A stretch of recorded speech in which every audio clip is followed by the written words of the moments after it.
History often celebrates those who change the world. But sometimes, the greatest minds are not rewarded with glory. They are punished with silence. This is the story of Ignaz Semmelweis, the forgotten scientist who discovered a way to save countless lives, but was ridiculed, rejected, and erased from history until it was too late.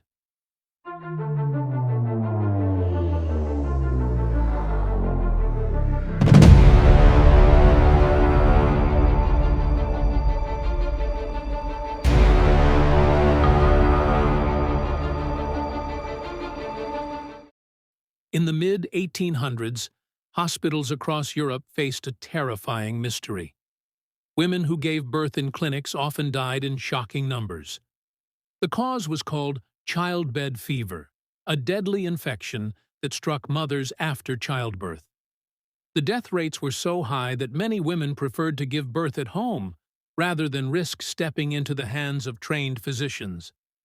Hospitals, the very places meant to save lives, had become chambers of death. And yet, one doctor noticed something others ignored. His name was Ignaz Semmelweis, and his discovery could have saved thousands of women.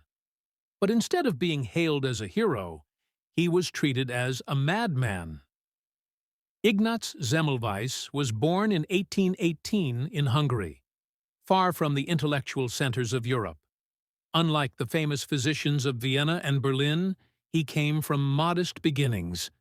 Yet he had a sharp mind, a restless spirit, and a desire to heal. By the time he reached Vienna General Hospital, he had found his calling in obstetrics, the care of mothers giving birth. But what he witnessed shocked him. 2 clinics existed within the hospital, one run by doctors and medical students, the other by midwives. The difference in mortality was staggering. In the doctor's clinic, death from childbed fever could reach 20%. In the midwife's clinic, it was often below 5%. Why? No one could explain it. Some blamed bad air. Others suggested spiritual causes. Few asked the obvious, what were the doctors doing differently? Semmelweis refused to accept superstition as an answer. He looked for patterns, he studied the records, and slowly he began to see a horrifying truth. In 1847, a tragedy struck the hospital. A close colleague of Semmelweis died after being accidentally cut during an autopsy. His symptoms mirrored those of the women dying from childbed fever. That was the breakthrough.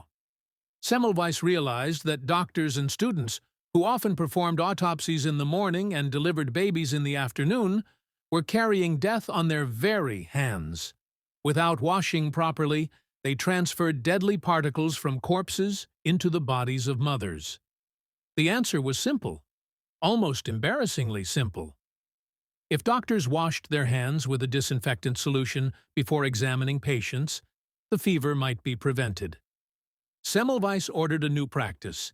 Every doctor and student had to wash their hands in chlorinated lime water before entering the maternity ward. The results were immediate. Death rates plummeted. In some months, childbed fever nearly disappeared. For the first time, childbirth was not a sentence of death. It should have been the moment Semmelweis was celebrated as a savior. But instead, it became the beginning of his downfall. The medical establishment did not welcome Semmelweis's discovery. His colleagues were insulted by the implication that they, learned doctors, were the cause of their patients' deaths. The idea that invisible particles from corpses could be transferred by touch was seen as unscientific, even absurd. Germ theory, the idea that microbes cause disease, had not yet been proven. To many doctors, Semmelweis's hand-washing rule felt like an accusation, not a solution. Rather than embracing the evidence, they mocked him. Some claimed his results were just coincidence. Others argued that a gentleman's hands could not possibly be dirty. Semmelweis pleaded, argued, and wrote, but resistance hardened. His temperament did not help. He grew angry, sometimes furious, at those who refused to adopt his methods. His letters accused fellow doctors of murder for ignoring the evidence. He was right, of course, but his fury made him enemies. And slowly, doors began to close. By the 1850s, Semmelweis found himself pushed out of Vienna. His contract was not renewed, his lectures stopped, and his influence collapsed. He returned to Hungary, where he continued to promote hand-washing, but the medical world still resisted. Even as his clinics achieved dramatic success, many physicians refused to follow his example. The irony was bitter. The cure for childbed fever was simple, cheap, and proven. But pride and tradition stood in the way.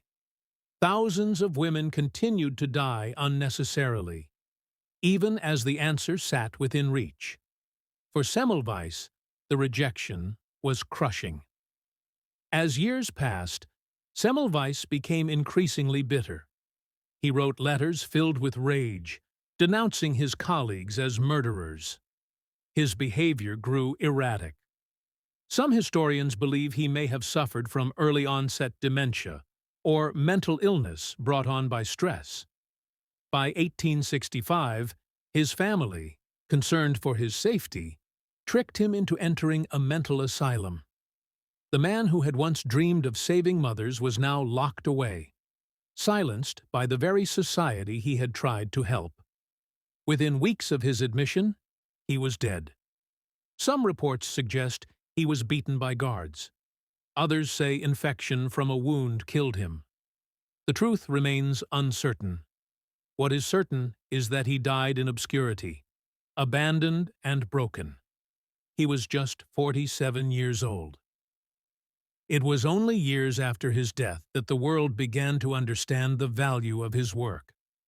Louis Pasteur's experiments in the 1860s and Joseph Lister's antiseptic surgery in the 1870s confirmed what Semmelweis had long argued: germs caused infection, and cleanliness saved lives. Hand-washing, the practice that once drew laughter, became the foundation of modern medicine. Today, it is so basic, so obvious, that we hardly stop to think of the man who first championed it. Yet in the silence of history, Ignaz Semmelweis's name was nearly lost. Today, Semmelweis is remembered by some as the savior of mothers. His story is taught in medical schools, though often as a tragic footnote rather than a central chapter. But his legacy runs deeper.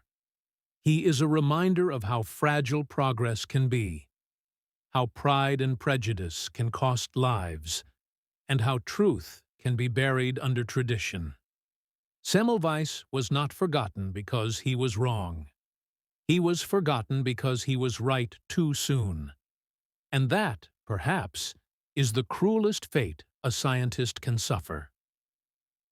If Semmelweis's discovery had been embraced in his lifetime, countless lives might have been saved. Entire generations of women lost to childbed fever could have lived. The course of medicine could have shifted decades earlier. Instead, he died unheard, his notebooks gathering dust, his warnings dismissed. Ignaz Semmelweis, the man who discovered the power of clean hands, almost changed the future. But history, blinded by arrogance, refused to listen. His story is not just about medicine. It is about humanity itself, our resistance to change, our fear of the new, our tendency to silence those who challenge our pride. And so his name lingers, half-remembered, as a warning. The forgotten scientist who almost changed the future. If this story moved you, if you believe the world should remember those who history tried to forget, then don't let this voice fade again. Subscribe to this channel for more forgotten and untold stories. Like this video if you think Semmelweis deserved recognition in his lifetime, and share your thoughts in the comments. Do you think society still ignores geniuses who are ahead of their time? By subscribing, liking, and sharing, you are helping us bring these hidden stories back into the light, where they belong.